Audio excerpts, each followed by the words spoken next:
Bonjour, vous êtes sur la radio de Raymond avec Raymond ce matin. Bonjour Raymond, je vais bien, merci. Alors, quel est le sujet? De quoi est-ce que... quel est le message? Pardon. Le message, c'est vous me demandez tous, est-ce que je peux passer un test? C'est quoi la détection? Alors, si vous passez un test, on vous expliquera rarement comment vous fonctionnez. Devant le test, vous serez comme tout le monde pétrifié parce que c'est comme un examen, un permis de vivre qu'on va vous donner. Vous êtes persuadé que ce test va vous permettre de montrer à vos familles, à vos amis qui ne vous ont jamais cru que vous étiez différente, ce test qui est comme un permis de vivre, permis de conduire sa vie, vous allez pouvoir le montrer, gloire et beauté, à tous vos amis et leur faire comprendre que vous êtes différent. Mais enfin, comprenez bien que si on ne vous a pas accepté avec votre différence avant, alors qu'on la voit, avec quelqu'un qui est différent, enfin les petits hommes rouges, les petits hommes bleus, on voit bien qu'ils n'ont pas la même couleur. Donc on voit bien cette différence que les personnes ressentent. L'être humain n'est pas idiot, il faut arrêter de croire qu'on n'a pas vu votre différence. Bien sûr qu'on l'a vu. Seulement, les normaux pensants, ils ne vont pas s'encombrer avec quelqu'un de différent, c'est trop compliqué pour eux. Voilà, on ne leur en veut pas, mais c'est trop compliqué pour eux. Donc vous allez passer le test, un test, bien pensant de croire qu'avec ce petit papier, sur lequel il n'y a pas marqué grand-chose d'ailleurs, si ce n'est un développé qui vous dit si vous êtes, j'arrive même pas à dire homogène ou pas homogène, peu importe, mais vous n'allez pas pouvoir montrer ce papier aux personnes qui ont refusé de voir qui vous étiez. Enfin, c'est pas un papier qu'on va vous coller sur le front comme une étiquette et vous allez vous promener avec. C'est pas ce jeu où on met un truc sur le front et l'autre doit deviner. Non, le test, franchement, j'ai pas compris pourquoi il était fait. Mais en tout cas, je trouve que c'est une très très bonne chose que le test soit mis en place. Je vais vous dire pourquoi. Parce que comme le surdoué, on lui propose plein de trucs et qui cherche encore, je vais prouver que je suis normale, je vais prouver que je suis normale.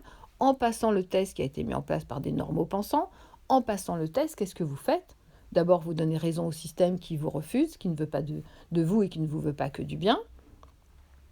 Vous donnez raison et vous financez, en quelque sorte, les personnes qui continuent de faire croire qu'avec ce test, vous serez accepté partout.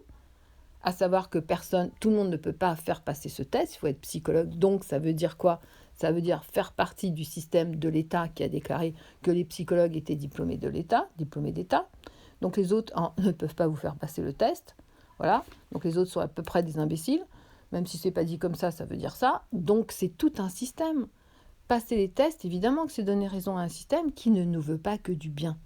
Donc, si vous passez le test, comprenez, sachez que de toute façon, ce n'est pas avec un papier de test passé par une psychologue que vous pourrez faire entendre à votre père et votre mère qui ne vous acceptent pas dans votre différence que vous êtes différente.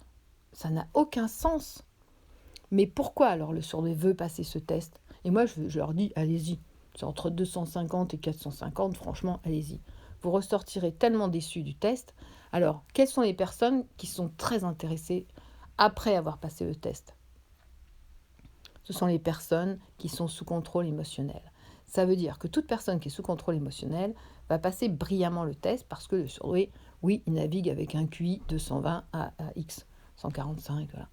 Donc les personnes qui ont un QI très élevé, surdouées, quand même à tendance émotionnelle et avec un fonctionnement et mécanisme d'identité différentes, vont pouvoir passer le test brillamment. Pardon. Donc, passant ce test, ces personnes-là vont Ah Raymond, je suis apaisée, j'ai réussi mon test. Ça, ce sont des personnes qui sont sous contrôle.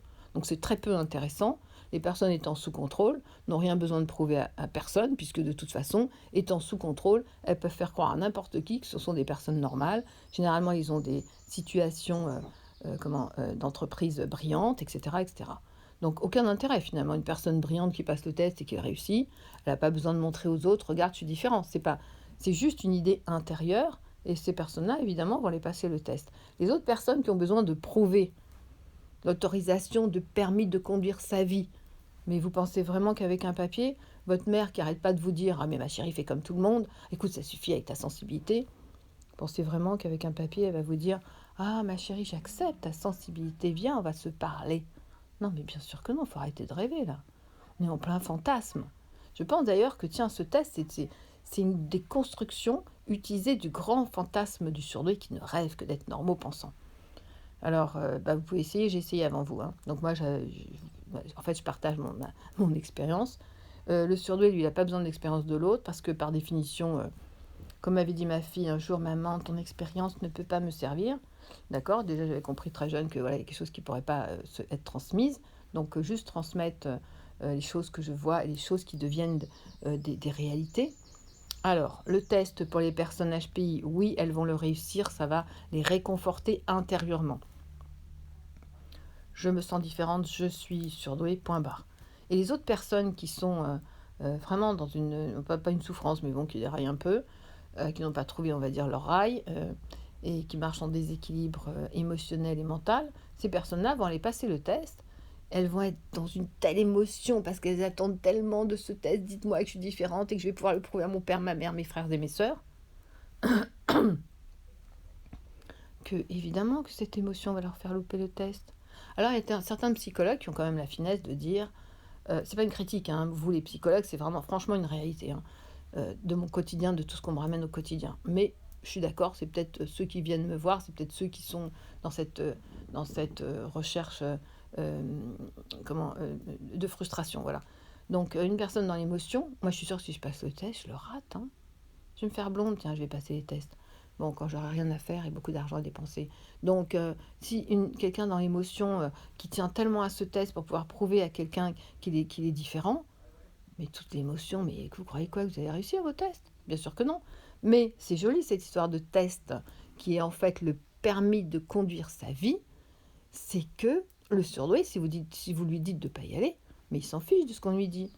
On s'en fiche de ce que Raymond a dit, bien évidemment, mais je suis d'accord avec vous. Moi, si on me dit quelque chose, non, je vais y aller, hein. Je me prends le mur, mais j'y vais. Donc, le surdoué, on ne peut pas lui dire n'y va pas parce que le surdoué a besoin de preuves. Le surdoué ne fonctionne qu'avec des preuves. Donc, il va aller se prouver lui-même si c'est bien ou si c'est pas bien. Donc voilà, je vous encourage à y aller. Faites des économies et passez le test. Maintenant, si on parle de la détection du surdoué, ce que j'ai mis en place avec mes élèves, qui sont, voilà, ce qu'ils sont, et donc la détection du surdoué. C'est pas, oui, vous êtes surdoué, ce n'est pas vous poser des questions, parce que la personne que j'ai eue hier, elle me disait, ah mais vraiment, je pensais que vous alliez me poser des questions. Je dis, pourquoi faire? Venez, on parle de la pluie et du beau temps, de toute façon, je vais ressentir, je vais bien voir comment vous réagissez. Parce que être surdoué, c'est pas poser des questions avec des réponses. Vous avez mangé quoi ce matin? Ah, vous n'avez pas mangé ce matin? Ah, bah vous êtes surdoué, le surdoué, il prend pas son petit déjeuner le matin. Non, c'est pas ça, être surdoué. C'est pas regarder s'il y a un arbre plus grand que l'autre, c'est pas regarder s'il y a du vert, tiens, une pointe rouge ici. Non, être surdoué, c'est un fonctionnement, c'est un mécanisme, ce sont des identités différentes, ce sont une façon de réagir différemment, et c'est surtout une détection de surdoué, c'est comment se vivre quand on est HP, comment ça fonctionne, et pourquoi ça ne fonctionne pas, et comment faire pour que ça fonctionne. Voilà, c'est ça une détection. Alors maintenant, je vous invite à passer des détections si vous êtes dans le doute, parce que la détection, c'est aussi comprendre comment nous fonctionnons. Et si vous avez envie de passer un test, faites-vous plaisir. Voilà, je vous embrasse très fort et je vous dis à bientôt.